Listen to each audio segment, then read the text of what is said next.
So a slightly different territory now in the second part. So in the first part, we looked at the construction of DSM, and the argument was essentially that we've expanded the definition of mental disorder to encompass more and more domains of human experience.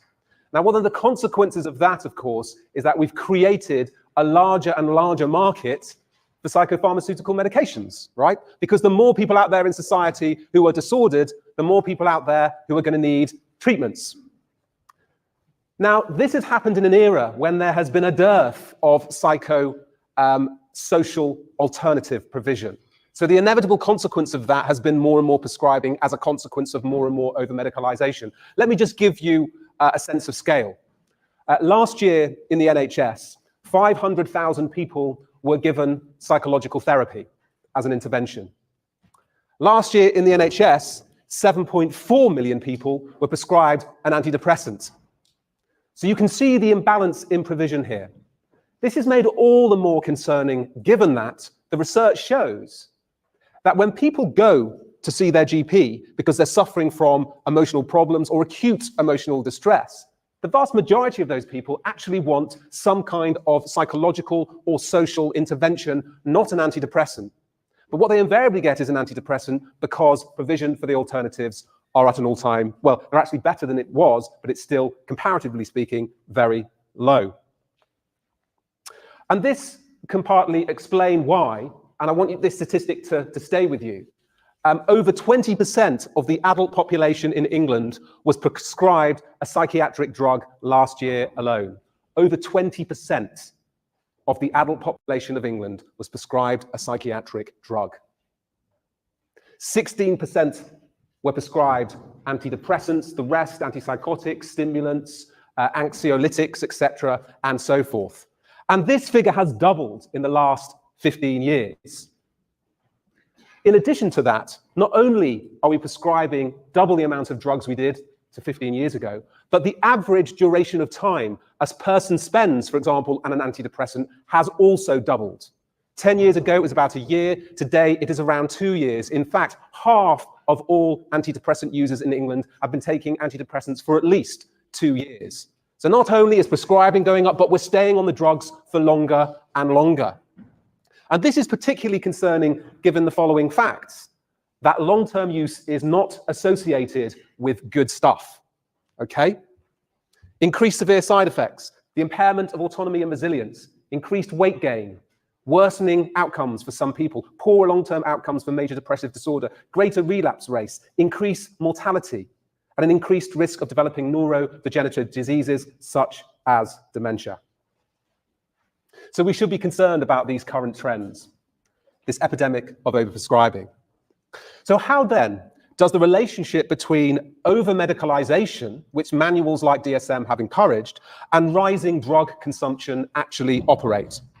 What mechanisms of influence does industry exert to expand psychiatric drug consumption via over-medicalization? Putting it in the least varnished terms, how do pharmaceutical companies influence processes of medicalization to aid wider consumption of their products? And in order to address this question head on, I want to distinguish momentarily between two different forms of pharmaceutical industry influence, which we will call direct influence and indirect influence. So focusing firstly on direct influence, here's a definition of what that would mean. The undertaking of activities explicitly designed to increase psychiatric prescribing, such as direct marketing and advertising initiatives to both the public and the medical establishment. Fortunately, in the UK, it's illegal to market drugs to the general public. It's not illegal in the US, it's not illegal in New Zealand, but here it is. But pharma companies nevertheless invest heavily in marketing campaigns targeting professionals, psychiatrists and medical professionals. And that goes on very widely. But allow me for a moment just to give you an illustration of direct marketing to the consumer. And this concerns a new diagnosis that was introduced into the DSM-4 in the year 2000. And this diagnosis was called premenstrual dysphoric disorder. Apparently, up to 8% of women were said to suffer from the condition, and its main symptoms occurred 2 weeks before menstruation. And the symptoms included things such as feelings of fatigue, anxiety, emotional instability, distress in daily activities, and difficulty in concentrating. In short, premenstrual dysphoric disorder was a slightly mitigated version of PMT, premenstrual tension. Now, by the early 2000s, the number of women being diagnosed with premenstrual dysphoric disorder went up exponentially. And one of the key reasons for this was that the pharmaceutical company Eli Lilly had begun investing tens of millions of dollars promoting this so-called disorder and its so-called corrective, something they called Serafem. And what I want to show you now is one of the commercials with which Eli Lilly was flooding the airwaves during this time. There are about 4 commercials in total. This was one of them. This was perhaps the most popular one. Let me just play it to you. Think about the week before your period. Do you feel irritability, tension, tiredness? Think it's PMS. Think again. It could be ENTD, premenstrual dysphoric disorder. Those intense mood and physical symptoms the week before your period. Sound familiar? Call today for information about PMDD and the treatment your doctor has for related symptoms. Walk it up with this in 9 months. It's back. The week before your period. Mood swings, bloating, irritability. Think it's PMS. Maybe it's ENTD. Those intense mood and physical symptoms right before your period. Sound familiar? To find out how your doctor can help, call or visit pmtd.com today. Why feel like this another month? Okay, hands up the women in this room that don't have premenstrual dysphoric disorder. I mean, really? I mean, we're talking about the over-medicalization of normality. I mean, this is astonishing, is it not? And this is just one of 4 commercials that were going around the United States at that time, promoting Serafem as a drug for a presumed mental disorder. Now, I just want to stay with this commercial just for a little while longer because there are a couple of other interesting things that need to be said about it. First, the word Serafem. Interesting, is it not? It's a Hebrew play on the word seraphim, a word with female associations attached. Also, think of the packaging used. This particular pill, Serafem, was encased in a very pretty pink and lavender pill, and so was the packaging in these sort of traditionally female symbolism. This is all standard fare of marketing, but what I'm about to tell you now actually gets far more interesting. What Eli Lilly initially concealed from the hundreds of thousands of women who started to take Serafem was that Serafem is actually Prozac.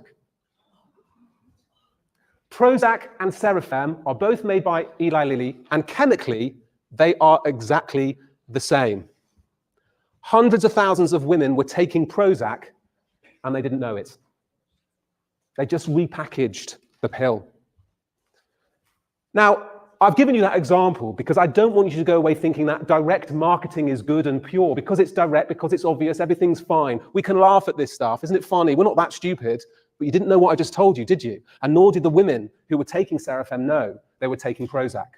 So direct marketing is problematic. But I don't want to focus too much on direct marketing today because I want to actually focus on something that is even more problematic, and that's its more clandestine alternative, what we will call indirect marketing. And here's a definition of what it means. A form of financial influence that invariably operates by proxy and/or purposeful default, via the financial sponsoring of persons, institutions, or apparatuses deemed sympathetic and/or potentially advantageous to the expansion of psychopharmaceutical markets. So what I want to do now is give you 3 examples, just 3 out of a plethora, of how indirect influence actually works.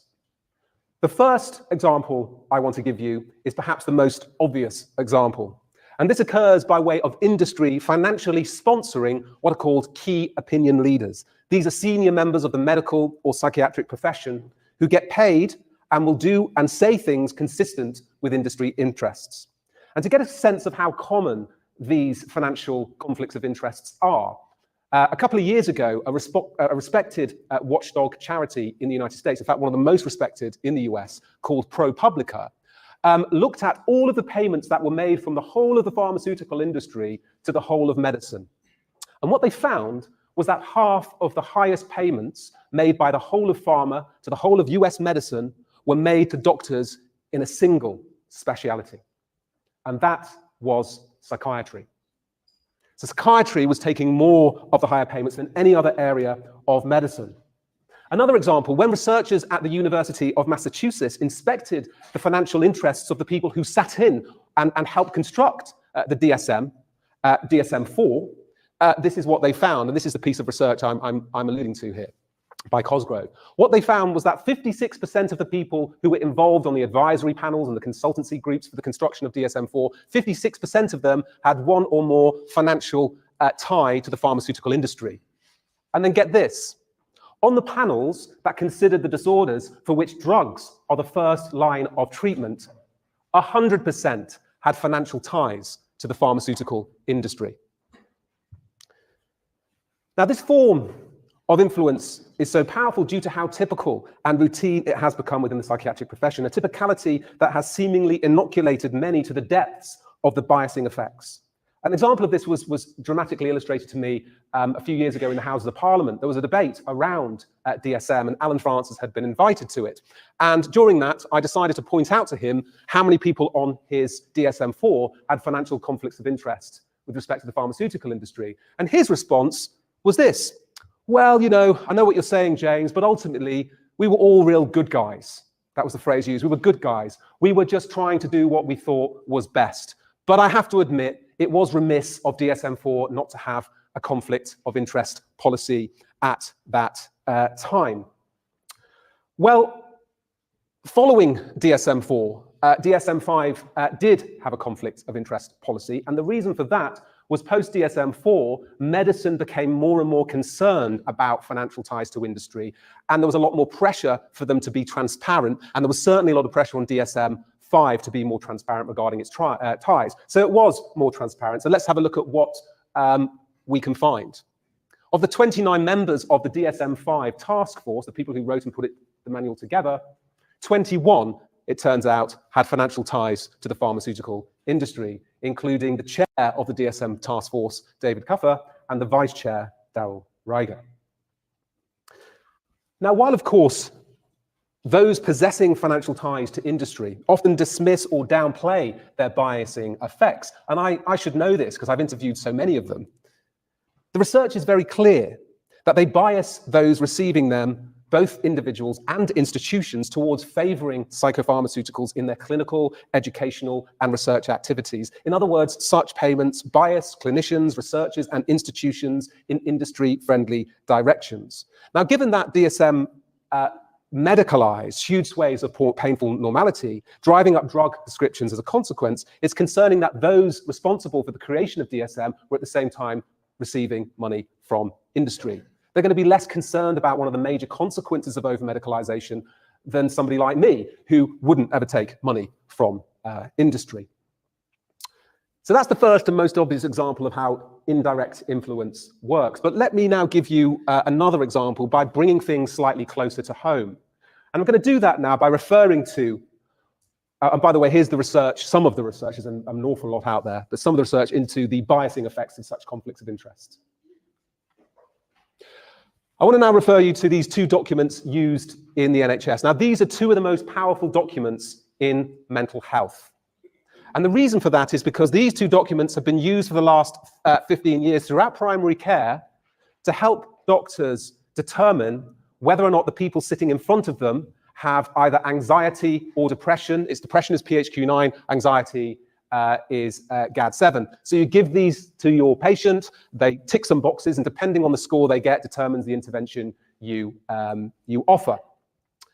Now, one of the very interesting things about these documents, and one of the most powerful arguments against them, is that they set the bar very low for what constitutes having a form of depression or anxiety for which a drug should be prescribed. And by the way, 90% of people who fill in these questionnaires get prescribed medications as a consequence.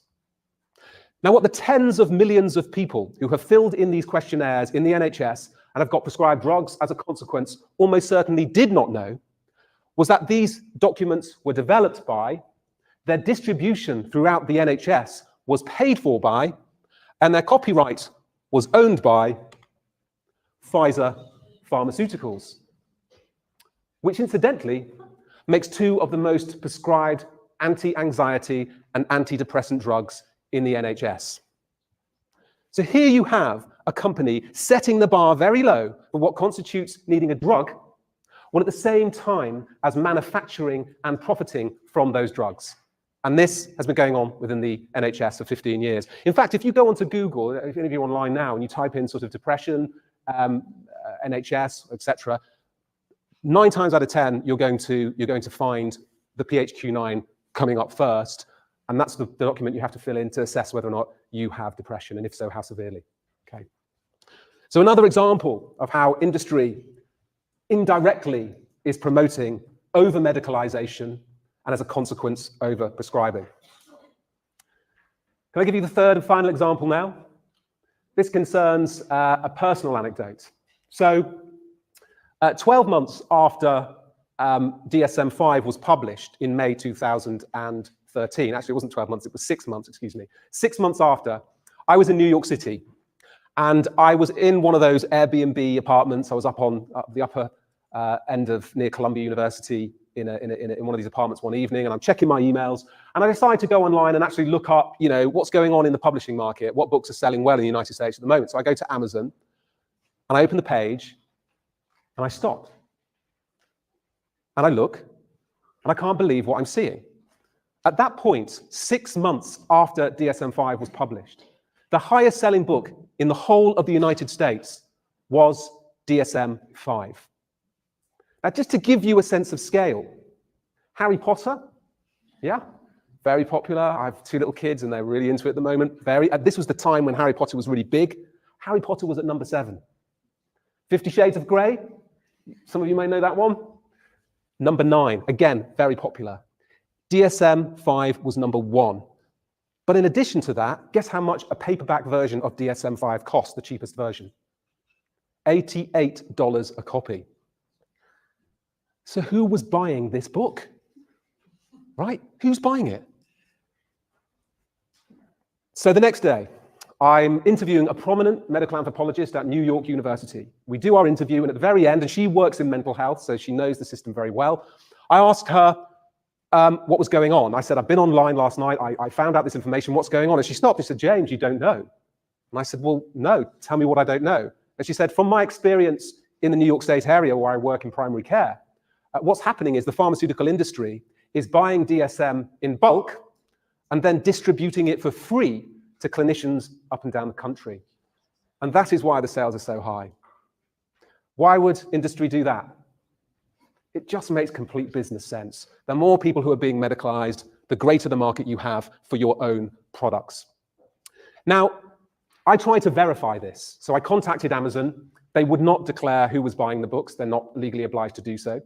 So when I went to the American Psychiatric Association, I tried surreptitiously to discover what had been going on, and I got confirmation that the vast majority of DSM sales were bought in bulk. When I asked who was buying them in bulk, the door immediately shut, and I couldn't find it. So I haven't been able to get definitive proof of this, but given everything else we know, I'll leave it for you to make up for yourselves, your own minds, the extent to which this is going on. And indeed, it is absolutely consistent with what industry has been doing in relation to psychiatry over the last 20 years or so. And I just want to read very quickly this paragraph to summarize a lot of points and the research relating to the points being made. Pharmaceutical industry has been a major financial sponsor of UK and US academic psychiatry, significantly influencing psychiatric research, training, and practice. This influence has been exerted through many heads of psychiatry departments receiving departmental income from drug companies, but at the same time as receiving personal income through nearly all clinical trials into psychiatric drugs, antidepressants, neuroleptics, tranquilizers, being pharmaceutically financed or commissioned, through most academic drug researchers receiving research funding, consultants fees, speakers fees, or other honor area from industry, and through leading psychiatric organizations such as the American Psychiatric Association, the publisher of DSM, receiving most of its operational costs from industry. E.g., with such support, the APA's annual revenues rose from 10.5 million in 1980 to 50.2 million by 2000. So to bring this closer to home, in 2012, I did a Freedom of Information request to our 8 leading psychiatry departments, university departments in the UK, to see how much money they were receiving from industry. One of the departments simply failed to respond to the request, and 2 of the departments had simply not gathered any data at all So I only got information regarding 4 of our leading psychiatry departments, and this is how much money they received for research funding alone, only research funding from industry between 2009 2012, 5.5 million from the University of Newcastle, 1.59 million from the University of Edinburgh, 687,000 from Oxford, and Institute of Psychiatry, 1.87 million. This doesn't sound like a lot of money, actually, to many people. It may not, but it is. For academics, this is a lot of money. You can pay for salaries, you can pay for PhD students, pay for seminars, etc., and so forth. For an academic department, this is a lot of money. But by the way, this only relates to the research funding being received.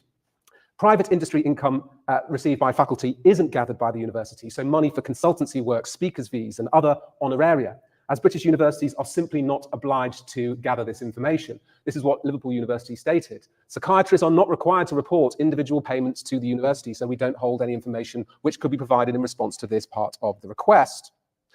But even if universities commit to gathering this information, I identified irregular reporting. One prominent psychiatry department stated their faculty had received no payments at all, despite a clear obligation to do so if they had received such payments, and despite 3 of its senior psychiatrists having reported receiving payments. So I went on to their published research. It was clear they reported their payments. They hadn't reported those to their university, even though they were obliged to do so.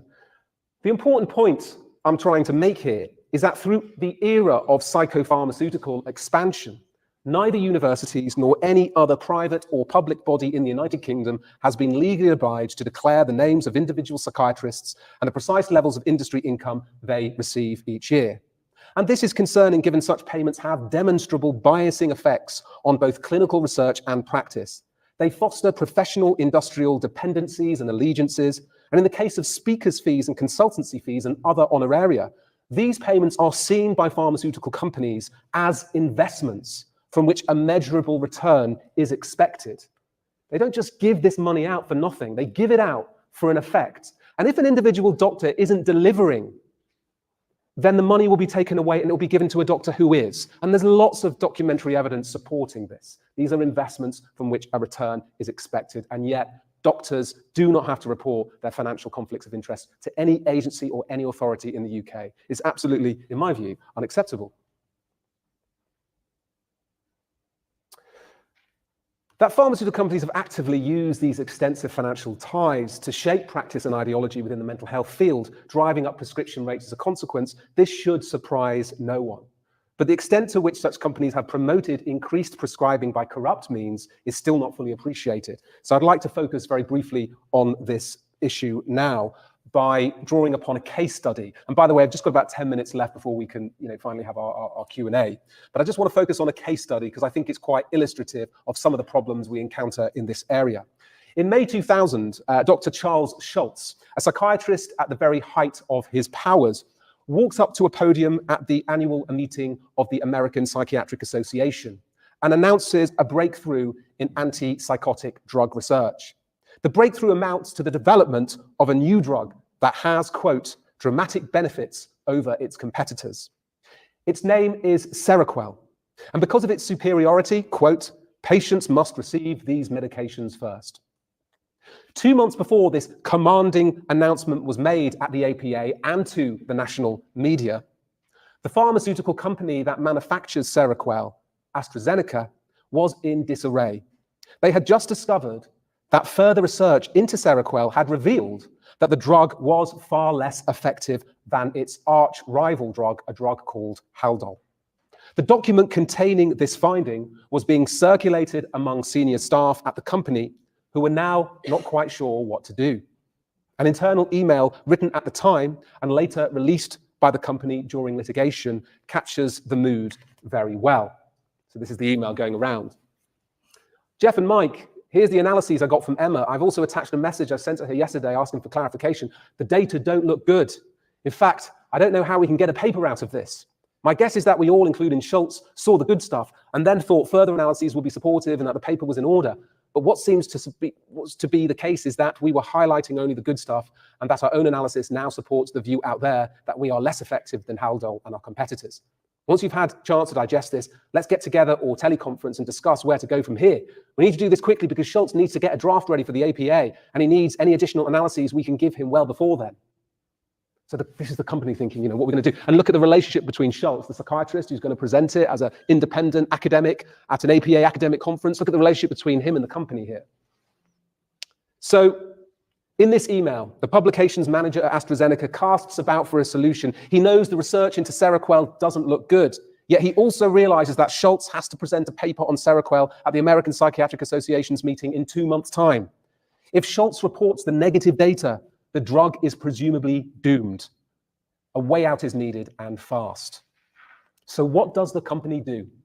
How in just 2 months does it move from privately despairing over the failings of Seroquel to making a public declaration about its exceptional advantages?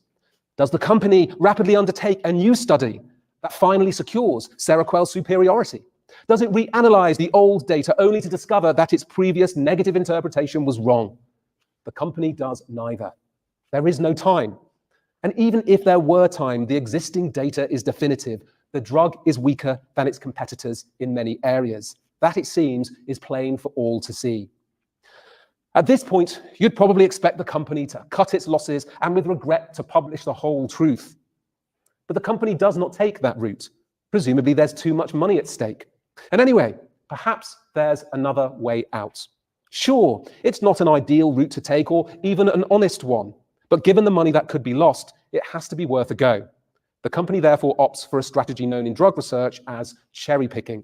In other words, it picks and publishes the data that makes the drug look effective while leaving aside the data that does not. And this was the solution that AstraZeneca opted for in early 2000. Rather than admitting that after a year on Seroquel, patients suffered more relapses and worse ratings on various symptom scales than patients on Haldol, not to mention gaining an average of 5 kilograms in weight, which put them at an increased risk of diabetes, the company rather honed in on one shred of positive data about the drug faring slightly better on some measures of cognitive functioning. And it was on the basis of these data that public claims were made that Seroquel has, quote, greater efficacy than Haldol, a fact hopefully leading physicians to, quote, better understand the dramatic benefits of newer medications like Seroquel. The company had favored the practice of cherry picking for some time. Indeed, in the following email, again internal, again released during litigation, we hear how cherry picking had been used in a previously buried trial called Trial 15. Again, going among the senior echelons of the company. Please allow me to join into the fray. There has been a precedent set regarding cherry picking of data. This would be the recent Veligran presentations of cognitive functioning data from Trial 15, one of the buried trials. Thus far, I'm not aware of any repercussions regarding interest in the unreported data. That does not mean that we should continue to advocate this practice. There is growing pressure from outside the industry to provide all data resulting from clinical trials conducted by the industry. Thus far, we have buried trials 15, 31, 56, and now considering Costa. The largest issue is how do we face the outside world when they begin to criticize us for suppressing data? One could say that our competitors indulge in this practice. However, until now, I believe we have been looked upon by the outside world favorably with regard to ethical behavior. We must decide if we wish to continue to enjoy this distinction. Obviously, AstraZeneca decides not to plunge for the ethical option. Rather, it continues to risk its reputation and the health of patients by cherry-picking the positive data and burying the negative data to sell the advantages of Seroquel over Haldol. This finally backfired in 2010 when so many people taking Seroquel were suffering from such awful side effects that about 18,000 of them were officially claiming that the company had lied about the risks of the drug. These claims were finally vindicated in 2010 when AstraZeneca paid out $125 million to settle a class action out of court for defrauding the public. But this isn't an outlier. Let me very quickly run through a few other case studies just to let you know before we finish. I'm running out of time. GlaxoSmithKline, its drug Paxil and Seroxat did 3 trials. One trial showed mixed results. Another trial showed that it was no more effective than a placebo, and trial 3 suggested the placebo was actually more effective with certain children. But this is children, by the way. So the company published only the most positive study, publicly declaring that the drug is effective for major depression in children. Company officials actively suppressed negative results from one study because, as they said, it would be commercially unacceptable to include a statement that the efficacy had not been demonstrated, as this would undermine the profile of paroxetine. There was a lawsuit filed against GlaxoSmithKline in 2004, GSK settled out of court 2 months later when the company paid $2.5 million for charges of consumer fraud, a meager sum considering that GlaxoSmithKline made $4.97 billion in worldwide sales from the drug in 2003 alone. By the way, this is a drug for children. Forest Laboratories charged by the US Justice Department for defrauding the government of millions of dollars for hiding a clinical study showing that their antidepressants, Celexa and Lexapro, were not effective in children and might even pose dangerous risks to them. At worst, these risks included causing some children to become suicidal. Prosecutors said that by failing to disclose the negative results, which they buried, Forest had kept crucial information hidden from physicians and from the wider public, preventing them from having all the information they require to make right treatment decisions for young children.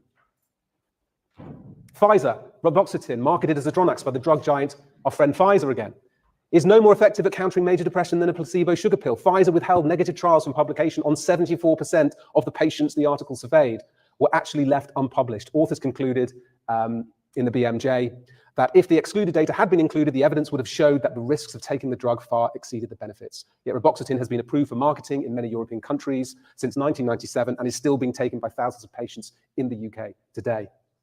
Finally, New England Journal of Medicine 2008, this article reviewed 70 of the major clinical trials into antidepressant, and it asked how many of these trials had been published. The answer, 38 showed positive results for antidepressants, slightly better outcomes compared to placebos. And nearly every one of these positive studies had been published by the companies that undertook them. 36 studies actually showed negative results. Out of these, a full 22 had been buried, that is, never published. 11 had been published in a way to convey a positive outcome, and only 3 had been published accurately. Conclusion, a total of 33 negative studies had either been buried or manipulated to convey a positive outcome. So to bring things to a conclusion, one final paragraph. Of course, where psychopharmaceuticals genuinely help people, they may have some currency. However, research has also shown that the safety and efficacy of psychiatric drugs in particular has been exaggerated by both industry and those professionals whom industry funds, and that growing consumption of such drugs has been less driven by their clinical success than by good marketing concealing bad science, the manipulation and burying of negative clinical trials data, lax medicines regulation, and I've said nothing about that today, but that's a whole other story, the poor provision for non-drug alternatives, strong financial allegiances between industry and psychiatry, and the aggressive medicalization of everyday human distress. In short, the argument that psychopharmaceutical promotion has placed sufferers' needs before those of its shareholders is very, very difficult to substantiate. And I will leave the presentation there, and I'm happy to take any questions you may have. Thank you.